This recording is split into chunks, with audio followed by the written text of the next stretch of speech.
6부에 보면 맨 위에 보면 목적의 확정성, 가능성, 적법성이라고 나와 있나요? 자, 그걸 한번 볼 거예요. 여기 한번 봐봐요. 우리가 법률행위는요, 법률행위는 무슨 요건이 있다? 성립 요건이 있죠. 그 다음에 무슨 요건이 있어? 효력 요건이 있고, 이 효력 요건에서는 일반적 효력 요건하고 특별 효력 요건 이렇게 있죠. 지금부터 우리가 이제 일반적을 보는 거죠. 일반적은요, 당사자는 권리 능력, 의사 능력, 행위 능력이 있을 것, 목적은요, 확정 가능 적법, 사회적 타당성이 있을 것, 의사 표시 이렇게 되어 있는데, 지금부터 목적을 보는 거예요. 목적은 먼저 뭐가 된다? 먼저 확정성 이렇게. 그 다음에 뭐가 있다? 가능성. 그 다음에 뭐가 있다? 적법성. 그 다음에 사회적 타당성 이렇게요. 그래서 지금 이 시간에는 우리가 이 세 가지를 먼저 볼 거예요. 세 가지. 알겠죠? 목적의 확정성은 법률 행위 시, 계약 체결 시에까지 확정될 필요가 없고, 어디까지? 이행기까지 확정할 수 있으면 된다. 이행기까지 이렇게 확정은요. 그럼 목적이 먼저 목적은 대금하고 등기를 얘기하죠. 그래서 대금과 등기. 그럼요, 우리가 아파트를 분양받으면 오늘 분양받았다 해서 바로 등기가 되는 건 아니죠. 만약에 2년 뒤에 등기해준다 그러면 2년 뒤까지 등기가 있으면 되는 거잖아요. 그것을 얘기하는 것이고, 가능성은요, 사회 통념이죠.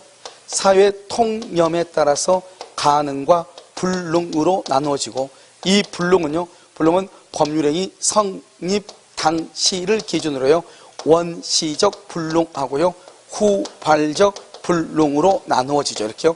여기서 성립 당시 기준으로 원시적 불능하고요, 후발적 불능으로 나누어지는 거예요. 이 원시적이라는 것은 뭐냐? 이미 멸실이 됐다. 그 다음에 이미 수용이 됐다 이 말이고요. 후발적 불능은 체결 후 이 말이죠. 계약 체결 후 이렇게 이렇게요.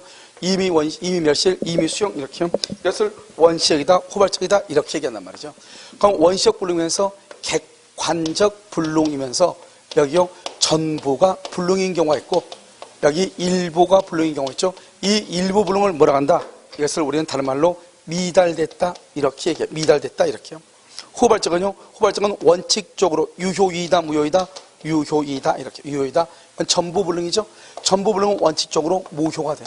그래서 원시적, 객관적, 전부 불능이면 무효가 되고요. 일부 불능이면 미달이죠. 미달이다. 전부 불능은 뭐다? 535조 계약 체결상의 무슨 책임이다? 과실. 잘못이 있을 때 책임을 지죠. 과실 책임이다. 이때의 책임은 무슨 책임이다? 그것은 신뢰, 이익, 배상이다 이런 말이죠. 왜요? 원시적 불능과 관계가 있으니까. 여기서 중요한 것은 잘못이 있어야 된다 이 말이잖아요. 잘못이요. 그래서 이걸 뭐라고 얘기하냐? 이렇게 갑이 있고 을이 있으면 갑하고 라고 2월 1일 계약을 체결했는데 그 전에 이미 1월 30날 건물이 멸실되고 없는 거예요. 이것을 뭐라 한다? 원시적 불능이고, 무슨 이익을 배상한다? 신뢰 이익을 배상하는데, 이 갑은 자기 건물이니까 이 건물이 멸실됐는지 멸실되지 않았는지를 안다 모른다? 알죠? 그래서 갑을 뭐라 한다? 악의 또는 뭐가 있다? 과실이 있다. 을을 뭐라 한다? 선의 플러스 뭐라 한다? 무과실 이렇게 얘기하죠. 그러니까 을은 선의 무과실이고 갑은 반드시 악이나 과실이 있어야 되는 거죠.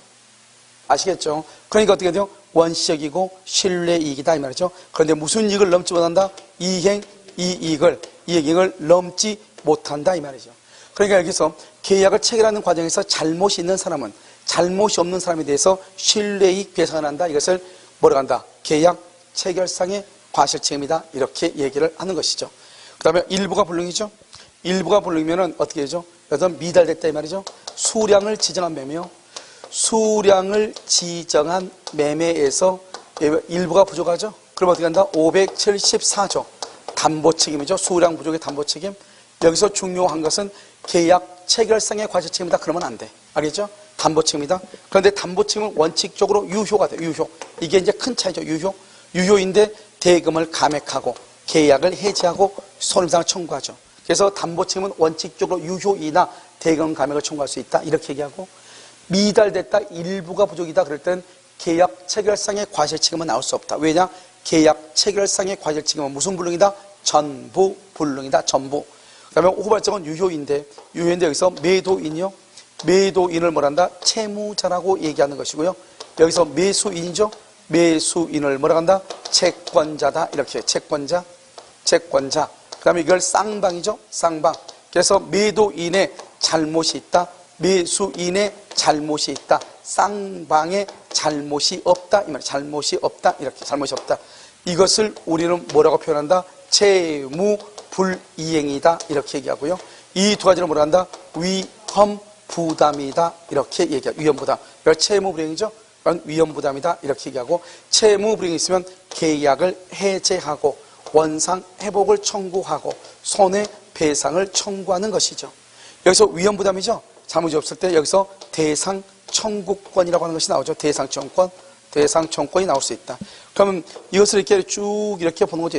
이렇게요. 이렇게 보면 여러분 어떻게 했죠? 채무불이행이 있죠. 계약을 해지하고 원상회복, 손해배상, 위험부담, 대상 청구권 이렇게 나오잖아요. 이것은 후발적 불능과 관계되죠. 시험에 뭐라 나온다? 후발적 불능과 관계가 없는 것. 언제나 그것은 계약 체결상의 과실책임이다. 알겠죠? 계약 체결상의 과실책임. 이것을 후발적 불능과 관계가 없다. 이렇게 얘기를 하는 것이에요. 그 다음에 이 중에서 제일 중요한 게 채무불이행이다. 채무불이행이라는 것은 반드시 3박자가 맞아야 된다. 자, 첫 번째요. 계약 체결 후 후발적. 그 다음에 뭐다? 채무자, 매도인이 매도인이 잘못을 해야 돼. 매도인이. 만약에 매수인 채권자가 잘못하면 그건 위험부담이라고 그래요. 쌍방이 잘못이 없죠. 그 말은 채무자도 잘못이 없다. 이 말 채무자도.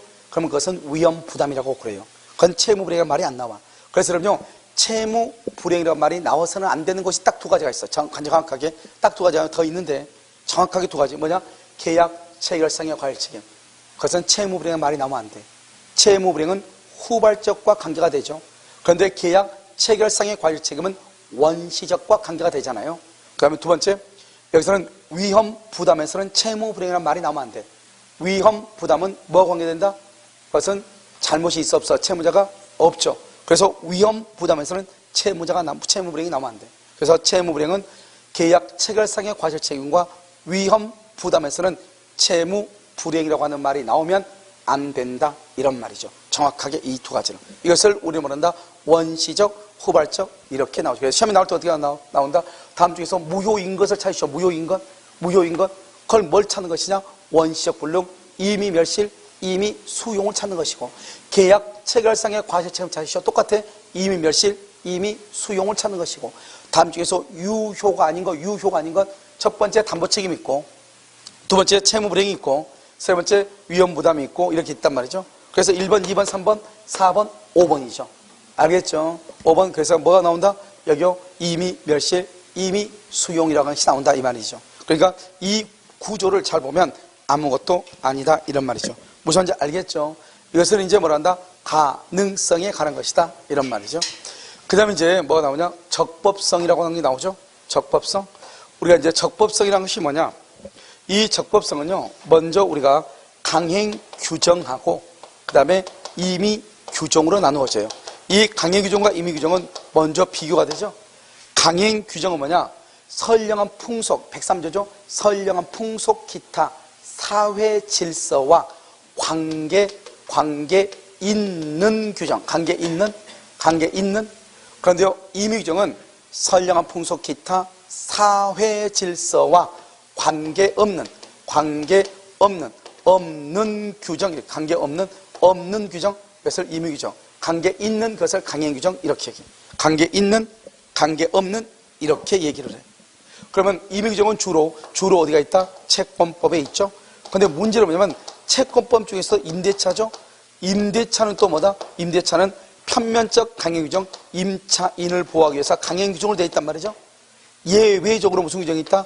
임의 규정이 있다. 이 말이죠. 임의 규정, 기본적으로 뭐가 있다? 비용 상환 청구권, 차임 지급 시기, 임차권의 양도와 뭐가 있다? 전대. 이렇게 이 비용 상환 청구권 또 뭐가 있다?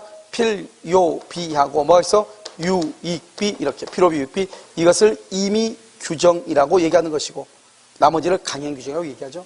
그러니까 우리가 임의 규정은 조심해야 되죠. 채권은 무조건 임의 규정이다.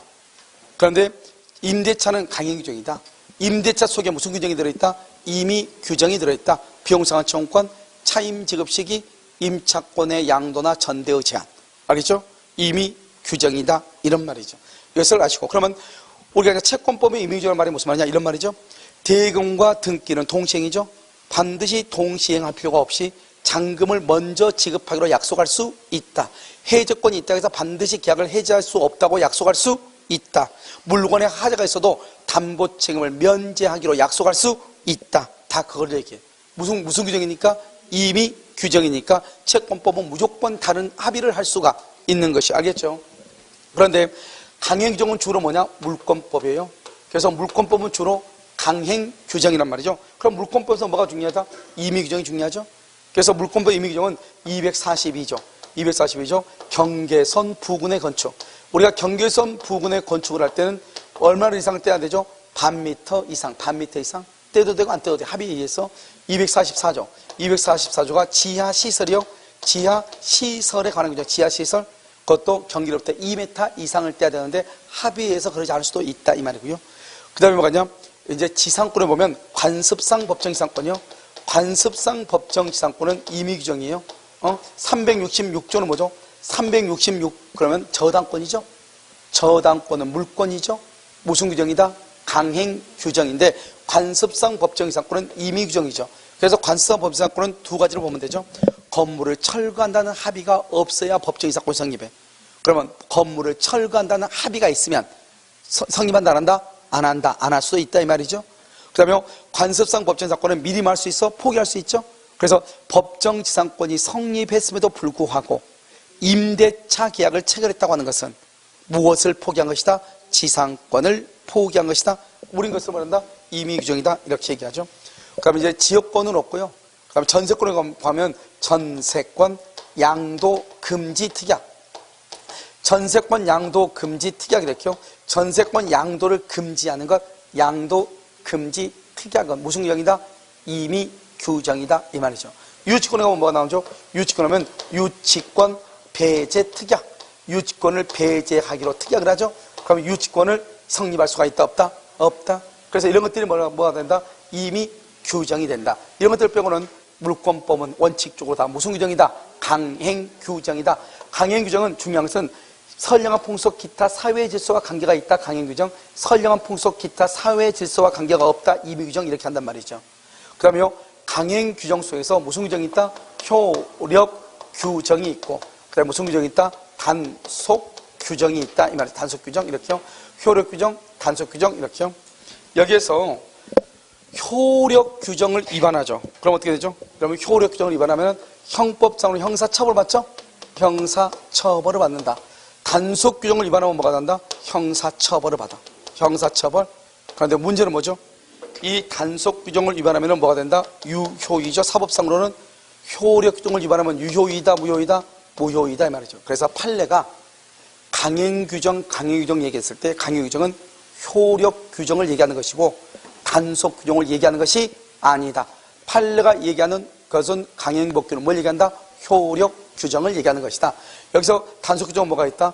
무허가 음식점, 무허가 음식점, 그다음에 무허가 숙박업, 그다음에 뭐가 있다? 중간 생략 등기, 중간 생략 등기.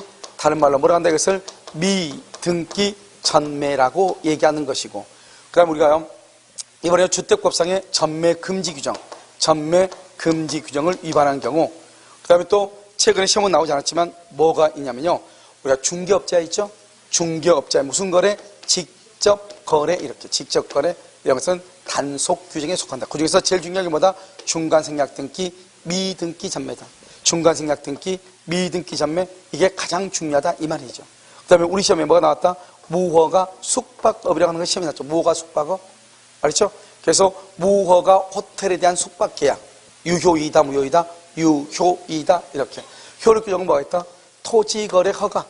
또는요, 뭐죠? 주무관청 허가를 받아야 되는 것. 그 다음에 명의신탁. 명의신탁 약정. 이렇게요. 그 다음에 또 뭐가 있다? 가장 잘 나온 거 요즘 최근에 변호사 아닌자가 변호사법 위반이죠. 변호사 아닌자가 소송을 수행하고 소송물의 가액을 나누기로 한 경우. 그 다음에 또 뭐가 있다? 의사가 아닌 자가 의사하고 합작으로 병원을 설립하는 것, 의료법 위반. 이것도 무효가 되는 것이고, 우리가 율락녀 있죠? 이 율락녀가요, 선불금을 받았어요. 이 선불금을 받는 것, 율락행위를 하기 위해서 무효가 되는 것이고, 그 다음에 공익법인이라고 하죠. 이 공익법인을 뭐라 한다? 이것을 학교법인이라고도 하죠. 그래서 학교의 재산을 처분할 때는 주무관청의 허가를 받아야 하는데, 이것을 뭐라 한다? 효력 규정 무효라고 얘기하는 것이고, 알겠죠? 그 다음 두 가지죠. 그럼 초과 중개 수수료, 초과 중개 수수료 약정, 초과하는 부분 무효가 되죠. 그 다음에 현저히 고율, 현저히 고율의 이자 약정, 고율의 이자 약정, 이자, 이런 것도 우리가 지금 이자 정법이 24%인데요. 30%를 받았다 이 말이죠. 초과한 6%는 유효이다, 무효이다, 무효이다, 무효. 그래서 현재의 고율 이렇게요. 초과 중개 수수료 이렇게. 이것은 무효이다, 형사. 알겠죠? 이것뿐만 아니라 또 뭐도 하나 있냐면요. 우리가 지방자치단체 있죠? 지자체가요. 지자체의 재산을 뭐라 한다? 국가 재산을 뭐라고 그래? 국유재산. 지자체의 재산을 뭐라고 그래? 공유재산이라고 그래. 우리가 보면 상가건물 임대차 보호법에 보면 권리금이 적용되지 않는 것이 있어. 국유재산, 공유재산이라는 말이 나와. 그때 국유재산은 국가 것이고 공유재산은 지자체 것을 얘기한단 말이죠. 거기에는 권리금 규정이 적용된다, 안 된다? 안 된다. 이런 말이죠. 그러면 이 지자체가요. 우리가 지방자치단체 재산, 즉 서울시가 서울시 토지를 일반한테 처분하고 싶어. 처분하려면 어떻게 하죠? 이걸 지자체가 지자체산을 처분하려면 절차하고 방법을 규정하고 있단 말이죠. 이 절차와 방법을 규정하는 것, 이것은 무슨 규정이다? 효력 규정이다 이 말이죠. 알겠죠? 그러니까 우리가 여기서는 어느 것이 효력 규정인가 어느 것이 효력 규정이 아닌가 시험에 뭐라 나오죠? 다음 중에서 효력 규정이 아닌 것은 이렇게 나오기도 하고, 지문으로 뜰 수 있죠. 지문으로 1번 그래가지고 명의신탁약정은 단속 규정으로서 이에 위반해도 유효이다 이렇게 나올 수가 있죠. OX, X 그런 식으로 나온다 이 말이죠. 그래서 이런 보시면 그 목적의 적법성 한번 봐봐요. 6페이지 적법성 보면 쭉 효력 규정하고 단속 규정이 이렇게 나와 있고, 2번에 효력 규정에 이해가 나가 있죠. 효력 규정에 이것을 여러분 암기를 해야 돼요. 맨 끝에 시옷을 봐봐. 시옷을 보면 지방자치단체가 사경제가 뭐냐? 개인처럼 이 말이죠. 지방자치단체 재산, 사인 누구냐? 사인, 일반 국민을 얘기해. 사인과 사법상의 계약이 뭐죠? 매매 계약을 체결할 때는 따라야 요건과 절차를 규정한 규정은 그것은 효력 규정이다 이 말이죠. 그럼 맨 밑에 무슨 행위가 나왔죠? 탈법 행위가 나와 있나요? 여기 한번 봐봐. 우리가 이제 강행 규정을 직접적으로 위반한다. 강행 규정을 직접적으로 위반하죠. 그러면 무효가 돼요. 이것을 간접적으로 위반하죠. 그래도 이것은 무효가 돼요. 이 강행 규정을 간접적으로 위반하는 것을 탈법행위라고 얘기하는 거예요. 간접적으로 위반하는 것, 탈법행위, 이것도 무효가 돼요. 직접이든 간접이든. 무슨 말이냐? 국가 재산을 관리하는 공무원은요, 자기 이름으로 국가 재산을 취득할 수가 없어요. 자기 이름으로. 그런데 국가 재산을 관리하는 공무원이 자기 이름으로 재산을 취득할 수 없으니까 자기 와이프나 자기 아버지나 자기 여동생 이름으로 취득한다 이 말이죠. 결국은 누가 취득한 것이다? 자기가 취득한 거랑 똑같죠? 그것을 뭐라 한다? 탈법이다. 강행법규를 자기 이름으로 취득했으면 직접적 위반으로서 당연히 무효가 되는데, 자기 와이프, 자기 여동생, 자기 부모의 이름으로 취득했죠? 간접적으로 위반했다 이 말이죠. 유효이다, 무효이다, 무효이다 이렇게 얘기하는 거예요. 그것을 무슨 행위라고 한다? 탈법행위다 이렇게 얘기를 해요. 그래서 목적의 확정성, 이행기까지 가능성, 사회통념에 따라서 가능과 불능, 불능은 성립 당시의 기준으로 원시적 불능과 후발적 불능, 원시적 불능은 신뢰 이의, 후발적 불능은 이행이, 원시적 객관적 전부 불능 무효. 그런데 예외적으로 계약 체결상 관리 책임을 질 수 있다. 수량이 부족하다. 그러면 담보 책임을 질 수가 있다. 후발적은 원칙적으로 유효인데 채무자의 잘못이 있으면 채무불이행, 유효인데 채권자의 잘못이 있으면 위험부담, 유효인데 쌍방이 잘못이 없으면 뭐다? 위험부담이다. 그 다음에 강행법규는요, 임의 규정하고 그 다음에 강행 규정이 두 가지겠죠. 강행 규정은 선량한 풍속 기타 사회의 질서와 관계가 있는 것이고, 임의 규정은 없는 것이고, 강행 규정은 효력 규정과 단속이죠. 단속에서 중요한 것은 중과생략 등기. 그 다음에 효력에서 중요한 것들은 여러 가지가 있죠. 알겠죠? 명의상이라든가 토지가 허가라든가 이런 것들이 있단 말이죠. 이것들은 어떻게 해야 된다? 여러분요, 암기를 해야 되겠죠. 아시겠죠? 잠깐 쉬었다 어디로 보냐? 사회적 타당성을 보도록 그렇게 하겠습니다. 알겠죠?